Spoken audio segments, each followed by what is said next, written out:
I'm George Doubinski, and I'm here with Meagan Longoria. Yep. And Meagan is from Denver, Colorado. And you've been SQL Server expert for years, right? Yeah, so I've been doing business intelligence in SQL Server and now Power BI for about 12 years combined.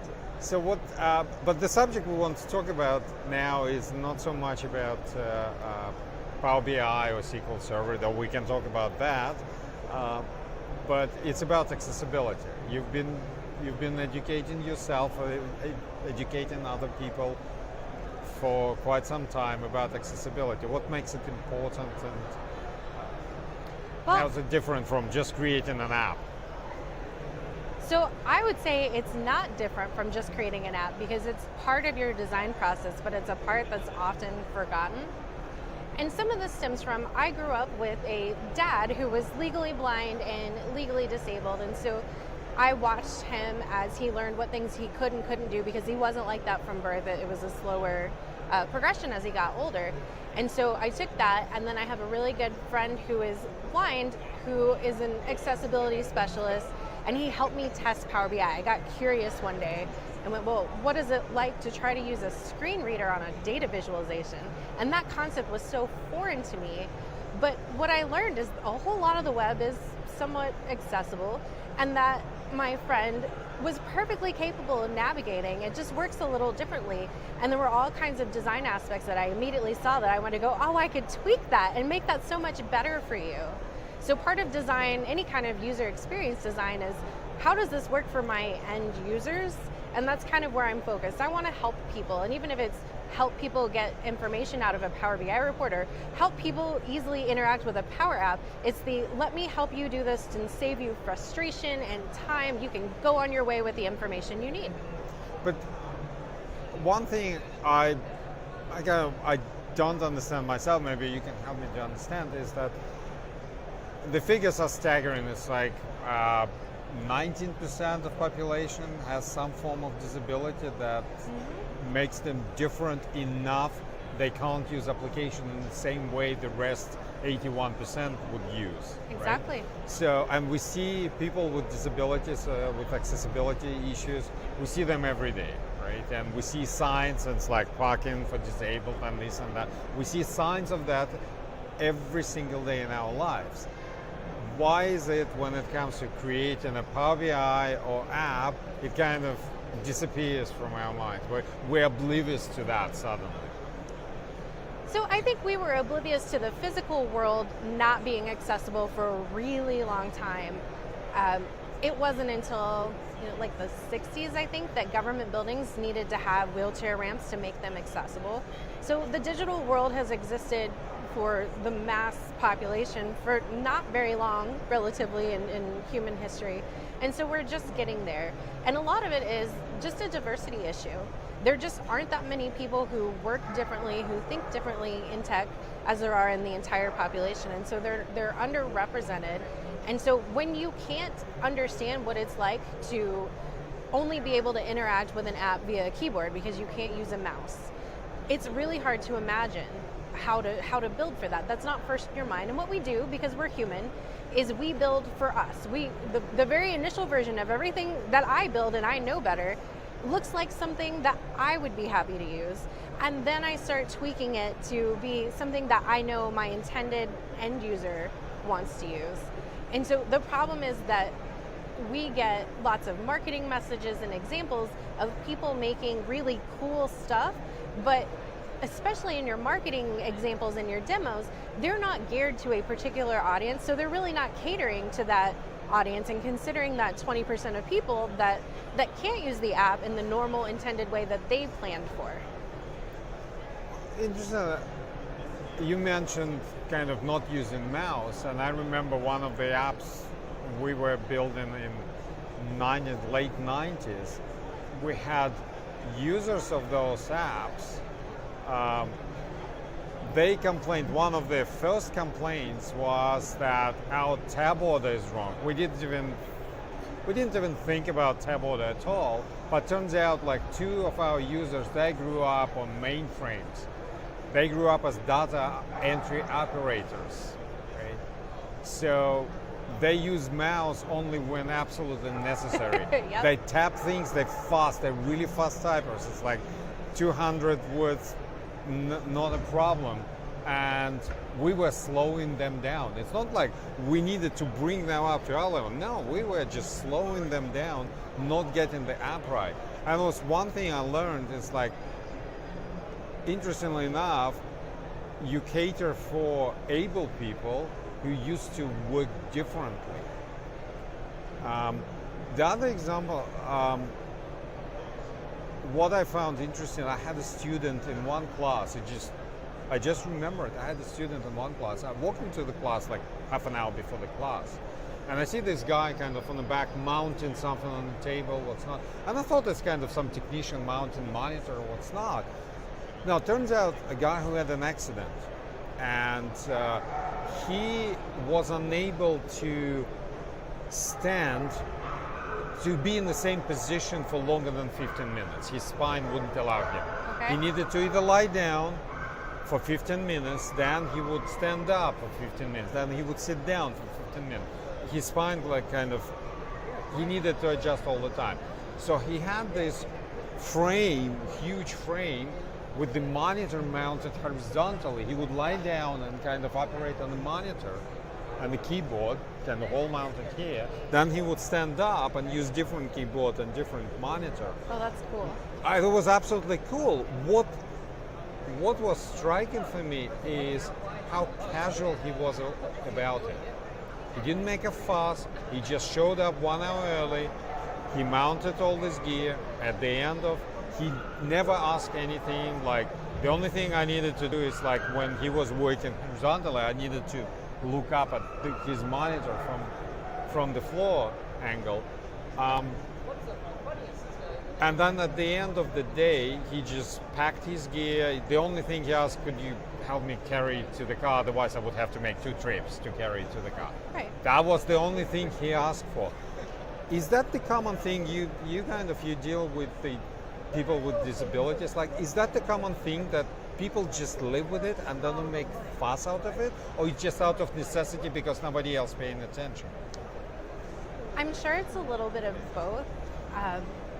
My interactions with people have been really inspiring in that we think, oh, if you suddenly go blind, life would be awful. But a lot of people have gotten used to their situation or have never known a different situation. And so they're well trained with their screen readers or their different keyboards or their wheelchair, and that's part of life. And I'm sure sometimes it makes it difficult, but for the most part, they're wonderfully competent. And they can do everything that I can do and a lot of things better, even in building Power BI reports in some cases. And so it's important to me that we don't think of it like, oh, poor person who has this awful situation. Because I think as humans, we tend to settle into, this is my normal.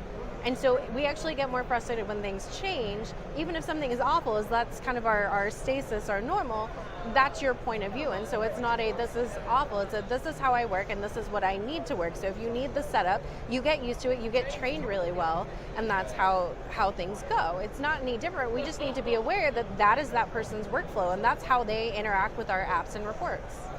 It's interesting that you mentioned like this is normal, and that's been an ongoing theme for the past, I don't know, probably 30, 40 years, that what's been normal for centuries, and suddenly we redefine what normal is and we expand it. We seem to be continuously expanding it and saying that, well, this is new normal, right? And would it be about accessibility? Would it be about your, sexual orientation or what's not? But we continuously expand, and what's normal for one person, like, is not the same for someone else. And instead of saying, oh, this is A, this is B, we're saying, no, this is alphabet now, right? And we've got all the spectrum of letters, and this is normal. It could be different from your normal, but it's normal for them. And sort of, it's amazing to see people with disabilities just going on with their lives. And yeah, they miss a sensor or two, but that's fine. But what I found, I've been to your session, it was a wonderful session about how to make Power BI accessible. Now, there are a couple things I wanted to ask. Like, one is you grade applications A, B, C, D, E, F. F is like horrible. You can't do anything, right? So A is you breaking new grounds. The gold place to be sounds like B. It's you can get to B. To get to A, it takes something extra Very special, yeah. very special. But from F to kind of get it up a notch to E or D, how much effort is that? If you've got Power BI report or Power Apps, does it take much to get you up a notch? Do you have to study for 5 years before you can get to it? I don't think so. A lot of it is just really small tweaks, little changes. So when I'm teaching people how to make Power BI reports, it's type some text in the alt text, set your tab order. These are things that take somewhere between 5 seconds and 5 minutes. They're not this big ordeal that you must undertake. And you just start working them into your design habits. And so they stop becoming this other thing that you must do. And you're like, oh, I'm going to add a control to the page, and then I'm going to set the alt text, the end, and you don't see it as separate anymore.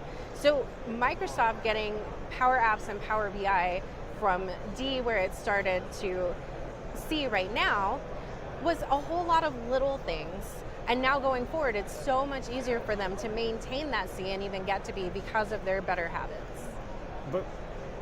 And wouldn't it be easier when you create a Power BI report or set of reports or Power App, if you start with, because you start with nothing, you start at least at C level, right?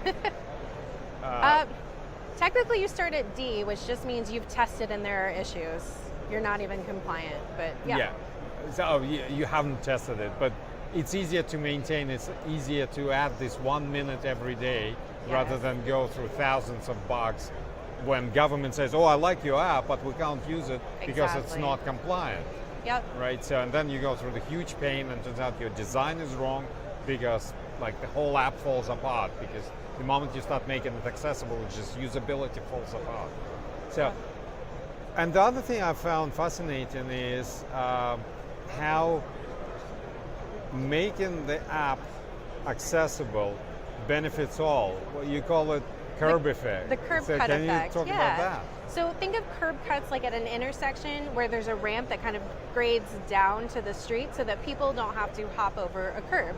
That originally benefited people in wheelchairs so they could have more mobility. They can go down the street and do something, get out of their house. But it also helped parents with strollers, with their kids in a stroller. It helps skateboarders. So everybody can benefit from accessibility. We can think of accessibility as just a subset of usability. And most often when we increase our accessibility, we're increasing general usability. So think of your color contrast. Yes, a low vision person needs your text to stand out very much from the background, but so do I when I'm tired. So it's all kind of one big usability thing instead of this separate accessibility bubble. And eventually, when we start doing that more and more, we don't think of curb cuts today as an assistive technology or accessibility feature. It's just part of the curb. So once it becomes normalized, that's just a thing we do, and it's not the accessibility box anymore. It's just design. Have you, and the last question is probably, have you looked at, there were some white papers? I know Power Apps is kind of on the side to you, the same way as Power BI is to me. There were some white papers coming out about accessibility. Have you looked at those? So are they kind of good starting point? I'm going to be honest, I haven't read them. I've downloaded them and not opened them yet. You've got the folder as well for that. I downloaded, meant to read it, but haven't got around to it yet. But for lesson for everyone is basically go ahead, download those reports about accessibility. There's plenty of documentation, plenty of starting point. Watch, I presume we'd see either recorded or at least download Meagan's session about accessibility in Power BI. It was a great session. So thank you very much for your time. Thank and you. I'm sure we'll work more about accessibility and create some challenges for people to actually get their apps and Power BI reports compliant and usable by everyone, not just by 80% of people. Great, thank you. Thank you very much.